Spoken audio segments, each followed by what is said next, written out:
इल्म का एक मकसद तो ये है कि इंसान को इरफान इलाही हासिल हो, लेकिन ये टीचर्स ट्रेनिंग प्रोग्राम के अंदर एक जो दूसरा वर्ड कंसिस्टेंटली इस्तेमाल हुआ वो था कि हमारे बच्चों के अंदर ज़ौक़ जिंदगी पैदा हो, है ना, टेस्ट ऑफ लाइफ, और इंग्लिश में जेस्ट ऑफ लाइफ कहते हैं, है ना, ये पैदा हो। लेकिन ये बात कहने में मैं क्या कह रहा हूँ, आप क्या समझ रहे हैं, इसके बीच में जो चीज है वो है लैंग्वेज, है ना, जबान। आपसे जो बात कही जा रही है वो मैं क्या कहना चाहता हूँ, है ना, उसके क्या मानी मैं समझ रहा हूँ और आपके फहम में वो क्या आ रहा है, ये तमाम चीजें जो है बहुत ही एक बैरियर के साथ है जिसको हम जो है लैंग्वेज कहते हैं। अब ये सवाल है कि भाई ये टॉपिक का सिलेक्शन हम किन बुनियादों पर करते हैं। तो एक तो चीज ये है कि पहले हम जो कुछ कर रहे हैं स्कूल में, मैंने इसके इंट्रोडक्टरी स्पीच में भी कहा कि जो कुछ हम क्लासरूम में कर रहे हैं, हम ये सोचते रहते हैं, हमारी जिंदगी हमेशा सोचती रहती है कि हम ये क्यों कर रहे हैं, और इसके हमेशा नए नए जवाब हमको मिलने चाहिए। मैं अगर स्कूल में बच्चों को लैंग्वेज पढ़ा रहा हूं तो इसका क्या मकसद है, इससे बच्चों को क्या हासिल होगा, आज के दौर में लैंग्वेज पढ़ाना क्यों इंपॉर्टेंट है, जिसको हम कहते हैं कि हम अपने काम का रेलेवेंस तलाश कर रहे होते, है ना। घर के अंदर जो चीज काम की नहीं होती है, जो हमारे लिए रेलेवेंस ही नहीं रखते, हम उसको उठा क्या कर देते, फेंक देते। उसी तरीके से जो काम की जो रेलेवेंट चीज रहती है हम उसको बरकरार रखें। तो यहाँ पर ये जो सेशन का मकसद है एक ये है कि हम अपने काम का रेलेवेंस तलाश करें। जैसे कल हमने साइंस के ऊपर बात की, आज हम लैंग्वेज के ऊपर बात कर रहे हैं। आज का ये जो डिस्कशन है कि जबान और जहनी इर्तिका, ये कोशिश है कि हम जो बच्चों को लैंग्वेजेस सिखा रहे हैं उसका क्या मकसद आज के दिन में है, ठीक है ना। अभी आज कैसे चल रहा है कि जबान का क्या मकसद है, भाई बात कन्वे हो गई तो काफी है, इससे ज्यादा जबान का कोई रोल नहीं है। और इस जबान को क्या कहते हैं, इस जबान को कहते हैं बाजारी जबान, कि मैं बाजार में जाके कोई चीज खरीद सकूं या बाजार में जाके कोई बेच सकूं। जबान की इससे ज्यादा ट्रांजैक्शनल वैल्यू है, बस आपको कुछ खरीदना है या कुछ बेचना है। ये हमने मानी, आज प्रेवलेंट मानी जो है सोसाइटी के अंदर। तो क्या जबान के यही मानी जो ट्रेंड हमको बता रहा है वही मानी है कि इसके अलावा इसके कुछ गहरे मानी भी है, ये हम इसमें समझने की कोशिश करें।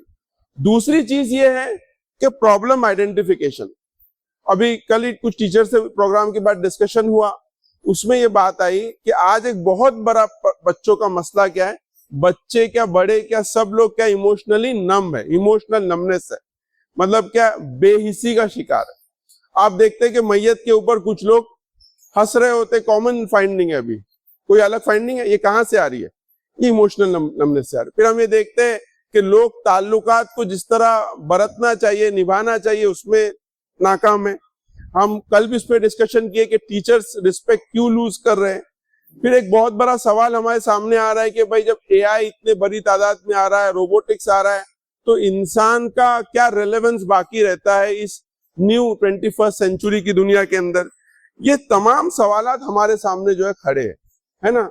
तो अब इन सवालात के जवाबात के अंदर हमको जो काम कर रहे हैं, हम जो लैंग्वेज सिखा रहे हैं, जो एक तो हमने प्रॉब्लम्स को आइडेंटिफाई किया, प्रॉब्लम से आप सब लोग एग्री करते हो कि नहीं करते हो। अब हम जो काम कर रहे हैं उसको और प्रॉब्लम को ओरिएंट करना, रेलेवेंट बनाना, उनके दरमियान ताल्लुक को पैदा करना, ये क्यों जरूरी है। ये इसलिए जरूरी है कि जो अहमद जावेद साहब का एक कॉल है कि दिल की आमादगी जहन को मुतमईन किए बिना नहीं हो सकती। आप किसी भी काम को करने के लिए आमादा अपने दिल को नहीं कर सकते जब उस काम के ताल्लुक से आप जहनी इत्मीनान का शिकार नहीं। और जहन क्या चाहता है, जहन हमेशा नए नए दलाइल चाहता है। आपने मुझे कल जो चीज से मोटिवेट किया था, कन्विंस किया था, आज वही चीज से मोटिवेट और कन्विंस नहीं कर सकते। तो इस बात की जरूरत होती है कि हम हर बार जहन को नए नए दलाइल दे और अपने आप को रिफ्रेश करते। यही मकसद है ओरिएंटेशन प्रोग्राम का, है ना। यही मकसद है कि आप जो काम कर रहे हैं उसका रेलेवेंस अपनी जिंदगी में और बाहर की दुनिया में क्या करें, हम तलाश करें। तो मैं टॉपिक की तरफ आता हूं। पहला टॉपिक तो हमारा ये, जैसे हमने कहा कि लैंग्वेज और इंटेलेक्चुअल डेवलपमेंट के टॉपिक का एक बुनियादी सेंस क्या है। किसी से पूछा जाए, एक सवाल है कि ज़हीन कौन है, who is a intelligent being, कौन सा इंसान ज़हीन है। तो दो चीजें कि जिसके पास जहन ज्यादा है, जो एक एब्स्ट्रैक्ट चीज है, और एक सवाल है कि जिसके पास मालूमात ज्यादा है। क्या क्या लगता है आपको, कौन ज्यादा ज़हीन है? जिसके पास बहुत सारी मालूमात है वो ज़हीन है, और एक शख्स है जिसके पास मालूमात कम है लेकिन उसका दिमाग आप समझते हो कि तेज है। ज़हीन कौन है? या दोनों में ताल्लुक क्या है? जहानत और मालूमात में क्या ताल्लुक? ये सवाल है कि नहीं? ये सही सवाल कि जहानत और मालूमात के बीच में क्या ताल्लुक है? कोई टीचर अगर बहुत बता सके। आप मेरा सवाल समझ रहे हो? एक तो शख्स हुआ जिसने बहुत सारी मालूमात जमा कर लिया, एक शख्स है जिसका जहन बहुत तेजी से काम करता, कोई बात पूछो कोई उसके बाद है, लेकिन ये दोनों के दरमियान ताल्लुक क्या है? इन दोनों का कोरिलेशन क्या है? कोई बता सकता है? एक शख्स है बहुत ज़हीन, मालूमात नहीं है उसके पास। कभी ये सवाल जहन में आया है कि सवाल ठीक नहीं है? देखो, अभी क्रिटिकल थिंकिंग है, जरूरी नहीं कि सवाल सही हो, सवाल भी गलत हो सकता है कि नहीं? तो ये सवाल का जवाब अल्लामा इब्ने कय्यम जो मिसाल से देते, तशबीह से देते हैं, वो ये देते हैं कि इंसानी जहन और इल्म का ये ताल्लुक है कि जहन एक नाव है और इल्म एक समंदर है ना? आप अपने जहन को जितना ज्यादा पानी रहेगा उतना ज्यादा उसको क्या कर सकते हो? घुमा सकते हो। एक आदमी बहुत ज़हीन हो सकता है लेकिन अगर उसका इल्म छोटा है तो उसका जहन ज्यादा मूवमेंट नहीं कर सकता, है ना? और फिर जहानत यह भी है कि जो इल्म है उससे मजीद इल्म इंसान क्या कर सके? प्रोड्यूस कर सके। लेकिन जिसको हम इल्म कह रहे हैं उसका सबसे ज्यादा ताल्लुक किससे? इंसान की लैंग्वेज और वोकैबुलरी से। कि जितनी आपका इल्म उतना ही है जितनी आपकी वोकैबुलरी या जितना अल्फाज आप जानते हो, है ना? तो ये कुछ तमहीदी कलमात थे। उसका दूसरा एक अहम मकसद जो इसका लेक्चर का है, ये सेशन का, कि एक तो ट्रेंड से बच्चों को बाहर निकालना है कि जबान का मकसद है ना, तू समझा ना क्या बोल रहा हूं, बस खत्म यहाँ पे, है ना, डिस्कशन। तो वैसी लैंग्वेज हमारे बच्चे बाजारी लैंग्वेज इस्तेमाल ना करें, और हमारे बच्चों का, हमारे टीचर्स के जहन में भी ये बात वाजे हो कि बच्चों का किसी एक लैंग्वेज पे कमांड ना कर पाना ये उनको हैंडीकैप बना रहा है। क्या बना रहा है? वर्ड आप ध्यान से सुनिए। अगर एक बच्चा एक जबान के ऊपर उबूर नहीं रखता, तो जिस तरह एक तरह हाथ नहीं होता, पैर नहीं होता, तो एक बच्चा हैंडीकैप है अगर वो एक जबान के ऊपर महारत नहीं रखता। ये इतनी अहम बात है। अगर ये बात आप जहन से लेकर जाए और इस मकसद को बनाए कि हमारे स्कूल से निकलने वाला बच्चा हैंडीकैप नहीं रहेगा। तो हम लोग इस टॉपिक के ऊपर जो है आगे बढ़ते हैं। इसमें एक चीज तो यह है कि इंसान की जो कुछ भी फजीलत है, इंसान को जो बयान किया गया, अभी हम लोग साइंस में कैसे बयान करते हैं? होमो सेपियंस। सेपियंस का मतलब क्या होता है? होमो सेपियंस, वाइज मैन, है ना? ऐसा इंसान जो इल्म रखता है ना, जो अकल रखता है, उसको वाइज मैन कहते हैं। उसी तरीके से और कोई नाम है इंसान का? इंसान को और क्या बोला गया है?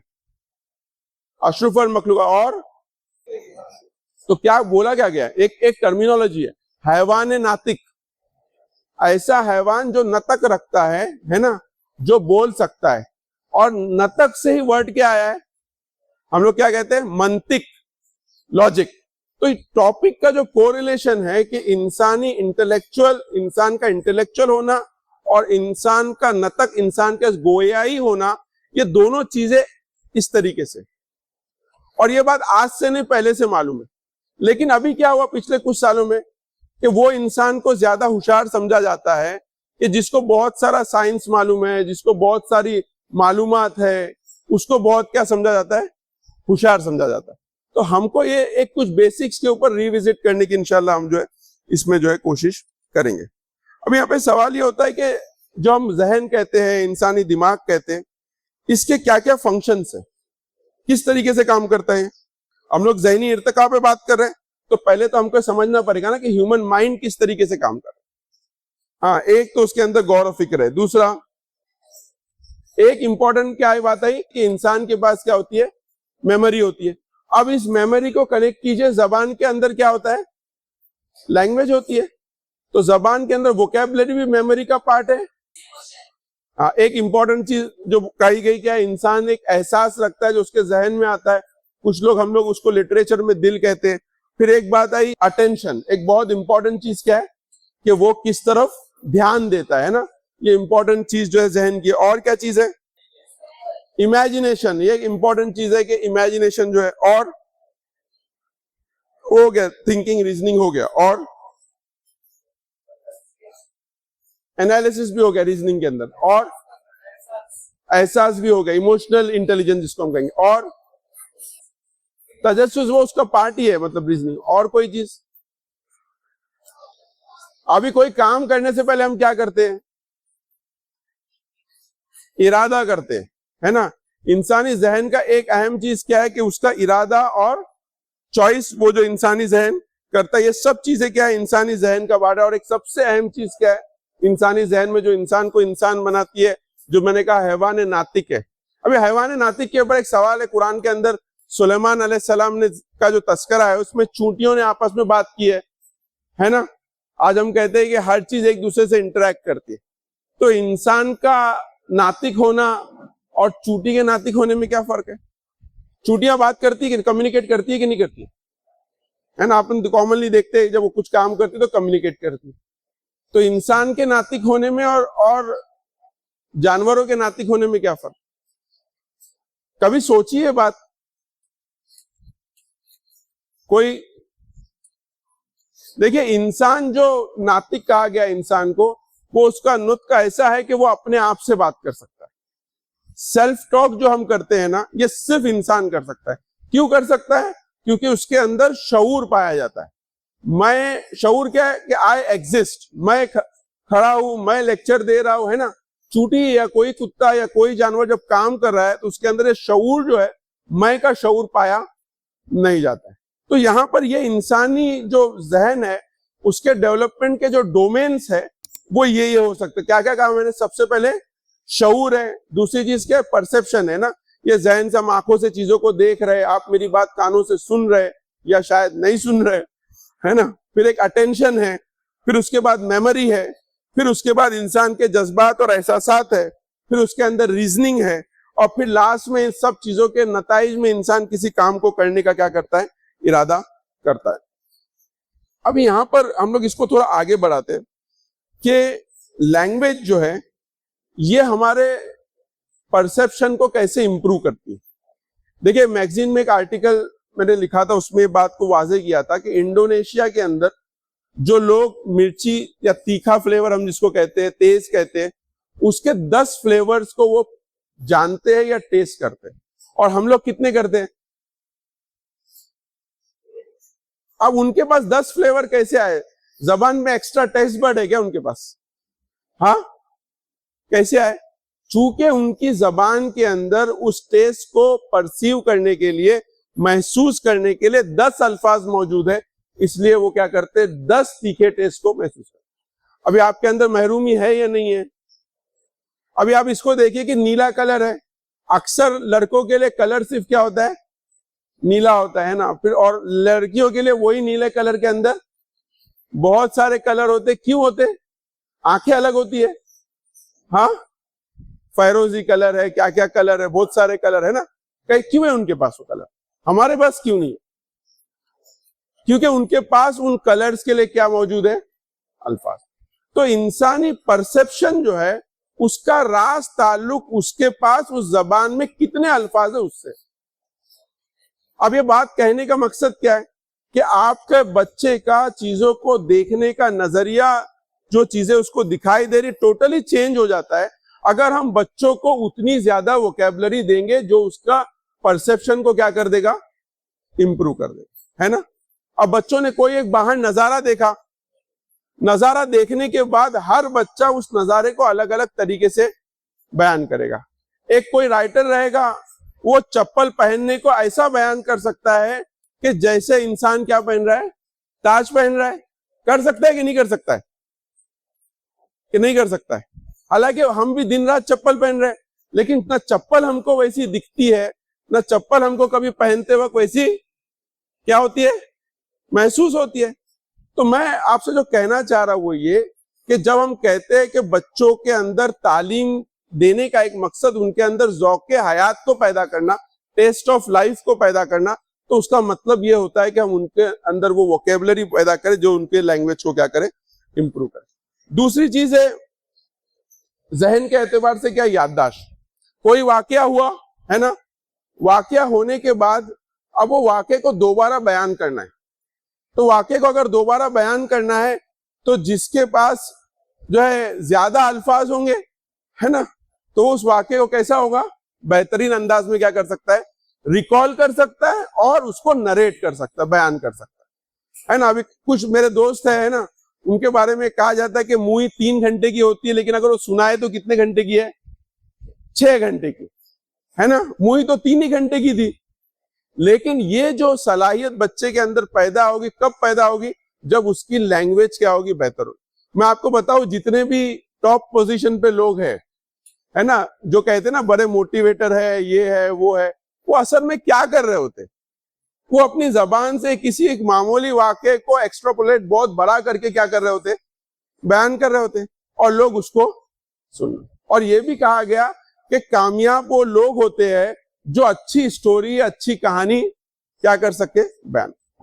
अभी हम कह रहे हैं कि बच्चों को बाहर जिंदगी में निकल के कामयाब होना है हमारे तुलबा को, तो जब उनकी लैंग्वेज अच्छी रहेगी, अपनी बात करने का तरीका अच्छा रहेगा, तो वो दुनिया को बेहतर परसीव करेंगे, और जब कोई किसी के साथ इंटरैक्ट करेंगे तो उनका नरेशन क्या रहेगा, बेटर रहेगा, है ना। आज हम हुए थे कि आज इंटरप्रेन्योरशिप जो भी उसका ये है कि आज इंसान को, हर आदमी को खुद का बिजनेस करना है, तो उसको क्या चाहिए, अच्छा कोई भी चीज सेल करने के लिए लैंग्वेज चाहिए, और उसको क्या चाहिए, पुरानी कुछ स्टोरीज है जिसको अच्छे से बयान करनी। तीसरी चीज क्या है, इमेजिनेशन है। अब इमेजिनेशन एक ऐसी चीज है, इसको एक ही वर्ड में अगर हमको समझना है तो एक मिसाल लीजिए कि कितने लोगों ने पिंक हाथी देखा है, देखा है किसी ने, और कितने लोगों के जहन में अभी पिंक हाथी नहीं है, सबके जहन में है, आया कि नहीं पिंक हाथी, किसी ने देखा है, देखा है क्या, कार्टून में आ रहा है ठीक है, लेकिन इन जनरल हकीकत में तो नहीं देखा। तो ये इमेजिनेशन है, और इमेजिनेशन का पूरा के पूरा ताल्लुक जो है जबान के बयानिए से है ना। मैंने आपके सामने एक वर्ड बयान किया कि पिंक हाथी, है ना। अभी परसों के दिन मेरा बच्चा ये बोल रहा था कि अबू, 2.5 साल का, बोल रहा कि अबू कार उड़ती है क्या, सवाल क्या है उसका, कार उड़ती है क्या, और मैं कहूं कि कार नहीं उड़ती है, तो अब उसके लिए जिंदगी में कभी कार उड़ नहीं सकती, और मैं उसको ये जवाब दूं, अब्बू की कार नहीं उड़ती है, शौले की कार क्या होती है, उड़ती है। आप समझ रहे हो। तो ये इमेजिनेशन का भी पूरा के पूरा ताल्लुक जो है इंसान की जबान से, और इसको समझिए कि इमेजिनेशन जो डेवलप होता है ये मेटाफर से होता है ना, और मेटाफर को हम कैसे लाते हैं, तशबीह को या मिसालों को। हम बच्चों से बार बार ये पूछे, आप जो कहना चाहते हो जैसे, इसका क्या मतलब है, इसको और किसी तरीके से बयान करो। आखिर में जो एक सबसे अहम चीज है वो क्या है कि लैंग्वेज के जरिए हम अपने एहसास को क्या करते हैं, पहचानते हैं, है ना। अभी एक चीज है, इंसान का एक वर्ड है हया वर्ड है, एक वर्ड शर्म है ना, एक वर्ड गैरत है ना, एक वर्ड इंसान का जो है मुरव्वत है। ये इंसानी जज्बात है। आपको मैं बताऊं कि दूसरी तहजीबों के अंदर मुरव्वत वर्ड के बिल मानी जो वर्ड है ना, वो मौजूद नहीं है जो उर्दू जबान में, और वो चीज को वो महसूस भी नहीं कर सकते, वो चीज को वो प्रैक्टिस भी नहीं कर सकते। क्यों? क्योंकि जबान में वो वर्ड नहीं। एक वर्ड है वजादारी, क्या वर्ड है, वजादारी। ये वर्ड भी जो है इंसानी जज्बात से बहुत कोरिलेट। कितने लोगों ने वर्ड सुना है वजादारी, उर्दू के टीचर, हाँ। तो ये वर्ड है, लेकिन ये वर्ड बच्चा या ये एहसास बच्चा अपने अंदर तभी महसूस कर सकता है जब उस लफ्ज को वो जानता है। अभी फॉर एग्जांपल ले लीजिए, एक सिंपल इमोशन को ले लीजिए। खुशी का अगर इंसान का इमोशन है तो खुशी के लिए क्या क्या वर्ड है, कोई उर्दू का टीचर, एक मसरत है, और क्या वर्ड है, शादमानी, वेरी गुड, और इन बेसाथ, और इन सबसे ज्यादा अहम वर्ड क्या है, सुरूर, है ना, जो इंसान के रूह से ताल्लुक रखता है। तो आपको खुशी में ये तमाम चीजें, अलग अलग इमोशंस है, शादमानी शादी में होती है जहाँ पे सब लोग होते हैं।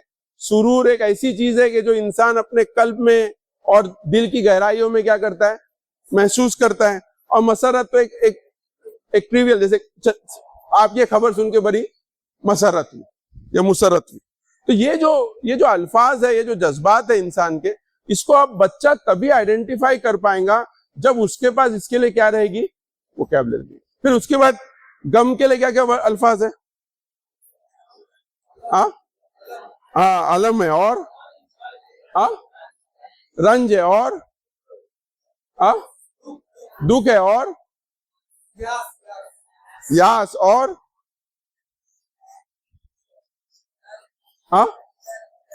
कर्ब है, और हुज्न, अंदोहा है ना, एकदम सीरियस। अब देखिए ये जितने इमोशन है ना, ये रेंज ऑफ इमोशंस है। बच्चा तभी ये चीजों को समझ सकता है, अपने इमोशंस को पहचान सकता है, जब उसके अंदर उस शेड्स ऑफ इमोशन के लिए क्या रहे, अल्फाज रहे, है ना। तो अब यहाँ पर ये बात बोलना क्यों जरूरी है? अभी हम देखते हैं बहुत सारे बच्चे रहते हैं जो साइकोलॉजिकल प्रॉब्लम्स का शिकार होते हैं। उसका रीजन क्या रहता है? वो अपने इमोशन को एक्सप्रेस नहीं कर पा रहे। और एक्सप्रेस क्यों नहीं कर पा रहे? क्योंकि उनके पास उसके लिए अल्फाज नहीं है। कोई भी इमोशन जो रहता है इंसान का, जब आप इमोशन को महसूस करते हो, जिस्म पे गुजर जाता है, उसके बाद हमारे पास कोई अल्फाज होता है जो हम उसको क्या करते, असाइन करते, और फिर उस अल्फाज को असाइन करने के बाद उसको क्या करते, बयान करते, है ना। अभी अगर किसी इंसान को कहे कि भाई एक जिसका सिर्फ दुख का ही वर्ड है, तो वो अपने माँ बाप के मरने पर भी क्या कर सकता है, दुख का इजहार कर सकता है। और पड़ोसी को भी जाके बोलेगा तुम्हारे अप्पा मरे तो मेरे को क्या हुआ, बड़ा दुख हुआ। आप मेरी बात समझ रहे हैं? वो अपने इमोशंस को एक्सप्रेस नहीं कर पाएगा। नतीजा क्या होता है कि हमें बहुत सारे जो इमोशनल डिसऑर्डर दिखते। एक चीज को समझिए, अभी यहाँ पर लेक्चर था, है ना, बहुत सारे टीचर्स क्या कर रहे थे, क्लासरूम में बैठ के क्या कर रहे थे, क्या कर रहे थे, क्या कर रहे थे? अब आप इसको बोलिए। अभी मैं आपसे एक सवाल पूछता हूं कि आलिम का अपोजिट वर्ड क्या है? जाहिल। उर्दू वाले टीचर, आलिम का अपोजिट वर्ड जाहिल है। कुरान में एक वर्ड है इंसान जुलूमन जहूला है, कि इंसान जुल्म करने वाला और जाहिल है। और दूसरी तरफ हज़रत आदम अलैहिस्सलाम के हमने उनको इल्म अता किया। आलिम का अपोजिट वर्ड जाहिल नहीं है। आलिम का अपोजिट वर्ड क्या है? नादान है, बेइल्म है। जहल किसको कहते हैं? जहल इसको कहते हैं कि इंसान अपने जज्बात से मगलूब होकर काम करे, है ना। मुझे कोई सही बात बोल रहा है, हक बात बोल रहा है, और उसके हक बात बोलने से मुझे गुस्सा आया और मैं बदकलामी पे क्या हो गया, आमादा हो। ये क्या है? जहालत है। उसको मालूम नहीं बदकलामी, बदअखलाकी अच्छी चीज नहीं है। उसके इल्म में है कि गुस्सा अच्छी चीज नहीं है, लेकिन अब उसके जज्बात इतने हैं कि वो उसको कंट्रोल नहीं कर। तो जहल या जाहिल उसको कहते हैं कि जो अपने जज्बात पे काबू न रख सके, है ना। जब कोई बदअखलाकी करता है, लोग क्या कहते हैं, क्या जहालत कर रहा है। उसको मालूम नहीं कि गुस्सा करना बुरी बात है। अभी इसके ऊपर कुछ साल पहले एक बुक आई थी, इमोशनल कोशेंट, और उन्होंने दावा किया कि दुनिया के अंदर सक्सेसफुल इंसान वो होते हैं जो इमोशनली हाई कोशेंट रखते हैं, जो अपने जज्बात को काबू पाना, उनको रेगुलेट करना और उनके जरिए अपनी जिंदगी की राह को बनाना जानते। लेकिन ये भी कब पॉसिबल है? जब अपने जज्बात की सारे रेंज से आप वाकिफ हो, है ना। आप गैरत और गुस्से का फर्क जानते हो। गैरत में भी क्या होगा, जंग में जब इंसान जाता है तो क्या कर रहा होता है, गुस्सा कर रहा होता है, कि वो कुछ खुशी के साथ जंग कर रहा होता है ना। तो ये लेकिन रेंज ऑफ इमोशंस को हमको क्या करना है, बच्चों को समझाना है। उसके बाद एक इंपॉर्टेंट चीज है जो हमने इसका फंक्शन बताया है कि इंसान का इरादा और इंतखाब। इसके अंदर एक बहुत अहम चीज क्या है कि जब बच्चा कोई डिसीजन लेता है तो बहुत सारे लोगों से बात कर रहा है, लेकिन उसको किसके साथ बात करनी है, किसके साथ बात करनी है, खुद के साथ बात करनी, मैंने हैवान नातिक, खुद के साथ बात करनी। और कोई भी डिसीजन के लिए मुझे अपने आप को क्या करना है, कन्विंस करना। अभी हमने जो इमोशनल नमनेस का एक सवाल पूछा, उसका रीजन क्या है, ये इमोशनल नमनेस क्यों पैदा हो रही है?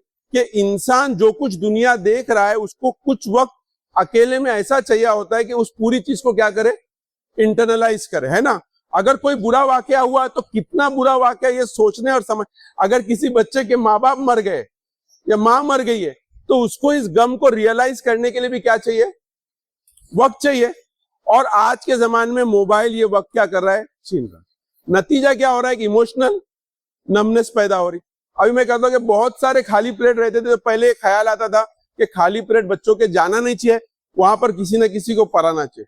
लेकिन अब ऐसा महसूस होता है कि अगर एक प्लेट ऑफ जा रहा है तो बच्चे सर नीचे डाल के कुछ देर सोचे, ये उनको ज्यादा हेल्प करेगा। ये साइलेंस, ये सेल्फ इंट्रोस्पेक्शन, अंदरून में झांकना उनके सेल्फ डेवलपमेंट में, उनके इंटेलेक्चुअल में उनको क्या करेगा, ज्यादा हेल्प करेगा। गिवन दैट कि हम इसका क्या करें, क्रिएटिव इस्तेमाल करें, किस तरीके से हम बच्चों को इंटरनल थिंकिंग का जो है तरीका सिखाएं। इसमें आखिर में जो चीज है वो ये है कि इंसान के लाशऊर के अंदर बहुत सारे एहसास, जज्बात, ख्यालात सब कुछ होते हैं, लेकिन इसको क्रिएट करने के लिए, इसको शऊर में लाने के लिए हमको क्या दरकार होते हैं, अगेन लैंग्वेज दरकार होता है। अगर ये लैंग्वेज नहीं है बच्चे के पास तो वो कोई भी क्रिएटिव वर्ड, कोई भी चीज अपने लाशऊर से शऊर में नहीं ला सकता। अभी ये सब बातों करने का क्रक्स क्या है, 1920 के अंदर जो एक आम इंसान था, जो कोई स्कूल में नहीं गया था, जो किसी कॉलेज की सीढ़ी नहीं चढ़ा था, वो 20,000 अल्फाज इस्तेमाल करता था आम बोलचाल में। कितने? और अभी हम कितने इस्तेमाल करते, कोई बता सकता है? हम लोग आम बोलचाल में, तू समझा ना, कितने? 2,000 अल्फाज इस्तेमाल करते। तो इंसान का ये स्कूल में आना, कॉलेज में आना, अपेरेंटली अगर आपको लग रहा है कि वो ज्यादा कुछ एडवांस हुआ है तो नहीं, ये जर्नी क्या है, रिवर्स। और नतीजा देखिए ना कि आप क्या बोलते हो कि हमको इंसान क्या है, मिल नहीं सकता। इसको दूसरे तरीके से समझिए कि अल्लाह ने ब्रेन हमारा हार्डवेयर दिया और इसका सॉफ्टवेयर क्या है, लैंग्वेज है। और लैंग्वेज के अंदर भी जो उसका जो वर्जन है वो किसके ऊपर डिपेंड है, बच्चों की वोकैबुलरी के ऊपर डिपेंड है कि बच्चों के पास कितनी वोकैबुलरी है। और दूसरी चीज है कि वो वोकैबुलरी का उनके अंदर के इमोशन के साथ कनेक्ट हो पाना। अभी देखिए कल एक नज़म जो है माजिद काजी साहब ने पढ़ी, उन्होंने किस जज्बे के साथ, किस सुरूर के साथ, कितना उसको एंजॉय करते हुए, कितना, जो मैं आपको कह रहा हूं ज़ौक़ जिंदगी, कितना उसको टेस्ट लेते हुए उसको पढ़ी, है ना। जब उन्होंने वो पढ़ी तो एक नॉर्मल सी नज़म ही दी हो, है ना। अगर आज उसमें से उनके इमोशन को निकाल लो तो फिर वो गजल में बचा गया है, वो नज़म में बचा गया है, कुछ भी नहीं है ना।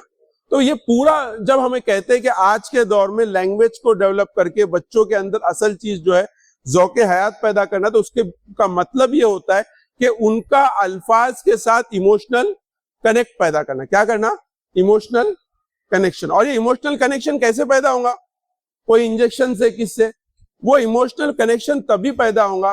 अब जैसे एग्जांपल है कि अगर मुझे खाने का शौक नहीं है और मुझे शौक पैदा करना है तो क्या करना पड़ेगा, जिनको खाने का शौक है उनके साथ रहो, उनकी भाषा, उनकी लैंग्वेज क्या करूंगा, मैं सीखूंगा, और उसको भी क्या हो जाएगा, तो मैं दूसरे को सिखा सकता हूं, तो उसको भी क्या हो जाएगा, शौक पैदा हो जाएगा। तो जब हमारे टीचर्स क्लासरूम में लैंग्वेज पैदा कर रहे हैं और नज़म पढ़ते वक्त, एक कोई शेर पढ़ते वक्त उनके अंदर वो सुरूर पैदा नहीं हो रहा है, क्या वर्ड है इस्तेमाल, सुरूर पैदा नहीं हो रहा, तो उसका मतलब है कि आप उनके अंदर उस ज़ौक़ को ट्रांसफर करने में क्या हो जा रहे हैं, नाकाम। और ये लैंग्वेज की जिम्मेदारी सिर्फ लैंग्वेज के टीचर्स की नहीं है, साइंस का टीचर भी हमारा अच्छी उर्दू बोलना चाहिए, है ना। हमारा ज्योग्राफिया का टीचर भी अच्छी उर्दू बोलना चाहिए। हमारा हिस्ट्री का टीचर बहुत अच्छा नरेशन होना चाहिए, उसका एक बहुत अच्छी जबान उसकी होनी चाहिए। लास्ट में जो कल भी हमने एक टॉपिक को मैंने आपके सामने छेड़ा कि ये जो ब्यूटी ऑफ लाइफ है, जिसको हम हुस्न कहते हैं, ये हुस्न का भी ताल्लुक इंसान के एहसासात से। आप कितनी ब्यूटी को अप्रिशिएट कर सकते हो। मैंने एग्जाम्पल दिया कि भाई एक नजारा है, एक आम आदमी देखता है, एक राइटर देखता है। राइटर जब वो नजारे को लिखता है तो वो नजारा हमारे आंखों के सामने क्या हो जाता है, क्रिएट हो जाता है। कैसे क्रिएट होता है, क्योंकि वो अपनी जबान से उसको क्या कर रहा होता है, क्रिएट कर रहा हो। इसमें एक इंपॉर्टेंट चीज जो है कि बच्चों के अंदर, अभी जैसे आप एक सनसेट देख रहे तो हो तो ये सकता है कि कैसा है सनसेट, तो बच्चा क्या जवाब दे, अच्छा है। है ना। सनसेट कैसा, आप घूमने गए या आप बच्चों को कोई नजारा है, कोई किताब पर आप क्या पढ़े, कोई तस्वीर दिखा रहे हो, बच्चा क्या बोले, वो तस्वीर अच्छी है, ये तस्वीर का कुल का बयान नहीं है। जब तक कि आप बच्चों को सोचने पे आमादा नहीं करोगे कि इस अच्छाई को और बयान करो, कैसे अच्छी है, ये तस्वीर क्यों अच्छी है, इस तस्वीर में क्या अच्छा है, आप बात समझ रहे। एक ही चीज है, एक ही टॉपिक है, उसके अंदर अगर हम इन 3 सवाल को ऐड करते हैं कि वो चीज क्यों अच्छी है, उसमें क्या अच्छा है और वो कैसे अच्छी है, तो बच्चे के ज़हनी इर्तिका जबान के जरिए क्या हो सकता है। एक तो मैंने आपको बताया कि जैसे का इस्तेमाल हम जो है ज्यादा से ज्यादा करें। उसके बाद जो है एक सीक्वेंस में चाहता हूं कि आप लोगों से डिस्कस करके आगे बढ़ो इस पे, कि एक वर्ड है फहम, एक वर्ड है मानी, एक वर्ड है किसी चीज का इदराक होना, एक वर्ड है किसी चीज का शऊर हासिल होना, और एक चीज क्या है, किसी चीज का इरफान हासिल होना, है ना। हमारे क्लासरूम के अंदर या तो हम बच्चों को सिर्फ सादा फहम दे सकते हैं, लेकिन उस चीज का उनको इदराक नहीं करा रहे। अगर इदराक करा रहे तो उसके अंदर शऊर नहीं पैदा कर पा रहे, अगर शऊर नहीं हो रहा तो शऊर पैदा नहीं तक नहीं पहुंच पा रहे तो इरफान का कोई सवाल ही नहीं। हमने इससे पहले क्या कहा था कि इल्म का एक अहम मकसद क्या है, इरफान इलाही पैदा करना। लास्ट में जो टेक होम मैसेज है वो ये है, क्या हम ये नहीं कर सकते कि अपने बच्चों को एक जबान जिसके अंदर उनको महारत हासिल हो, वो उर्दू जबान ही सही, लेकिन उसको अंदर हम उनको कमांड करने की पोजीशन मिला। दूसरी चीज ये है कि हम अपने जहन में सोचे कि अगर उर्दू मीडियम का बच्चा अच्छी उर्दू नहीं बोल पा रहा है तो ये वैसा ही है कि हम उसको यहाँ से जबान काट के हैंडीकैप करके क्या कर रहे हैं। देख, 10 साल बच्चा हमारे पास है, 10 साल उर्दू में सारे सब्जेक्ट पढ़ रहा है और उसके बाद अच्छी जबान नहीं बोल पा रहा, तो इसको हमको अपना फेलियर मानना पड़ेगा। तीसरी चीज ये है कि ये लैंग्वेज से ही वो अपने आप से कनेक्ट होगा, दुनिया से कनेक्ट होगा, और आने वाली वर्ल्ड जो एआई वगैरह की जो वर्ल्ड है इसके अंदर वो सक्सेस हो सकता है। उसके अंदर ये है कि सबसे अहम चीज जो हम लोग ने एज अ प्रॉब्लम भी आइडेंटिफाई किया कि इंसान का इमोशनल नमनेस जो है, इसको खत्म करने का इलाज सिर्फ यही है कि दोबारा किसी इंसान का उसके लफ्ज के हिस्सा, उसके एहसास से उसको क्या करे, कनेक्ट करे। और ये तभी कर सकते हैं जब एज ए टीचर आपका उस लफ्ज के साथ क्या हो, एहसास का और इमोशनल क्या हो, कनेक्ट हो। यही कुछ बातें थी।